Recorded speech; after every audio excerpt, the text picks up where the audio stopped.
గారు వచ్చిన తర్వాత నిజమైనటువంటి గ్రామ స్వరాజ్యం తీసుకురావాలనేటువంటి ఉద్దేశంతో మనం గ్రామ సదస్సులు నడుపుతున్నాం. ఒకసారి గ్రామ సదస్సులో అభివృద్ధి కార్యక్రమాల గురించి చర్చించుకొని ప్రతి గ్రామానికి కూడా అభివృద్ధి కార్యక్రమాలు మనం పెట్టుకున్నాం. ఆ రోజున గ్రామ సభలో చర్చించుకొని అలాగే ఇవాళ మీ గ్రామంలో అయితే సాధ్యపడదు కానీ చాలా గ్రామాల్లో ఈ భూ సమస్యలు చాలా ఎక్కువగా ఉన్నాయి. ఏదైతే ఎవరైతే ఈ వైసీపీ నాయకులు అందరి భూముల్ని దొంగిలించాలనుకున్నారో ఆ దొంగిలించడానికి అవకాశం ఉన్నటువంటి గ్రామాల్లో అన్నింటిలో కూడా వాళ్ళు ఈ 19 నుంచి 24 వరకు కూడా ఒకళ్ళ భూమిని వాళ్ళ పేరు మీద రాయించుకున్నటువంటి అనేక సందర్భాలు ఉన్నాయి.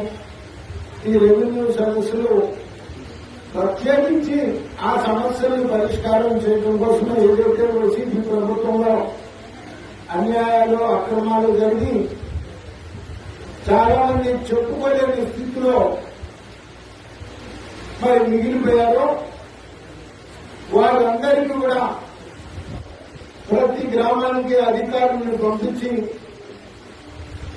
మీ భూ సమస్యలన్నీ కూడా పరిష్కారం చేయడానికి ఈ రోజున చంద్రబాబు నాయుడు గారు ఒక గొప్ప ఆలోచన చేసి ఈ రెవెన్యూ సదస్సులు ప్రతి గ్రామంలో నిర్వహించుకుంటున్నాం.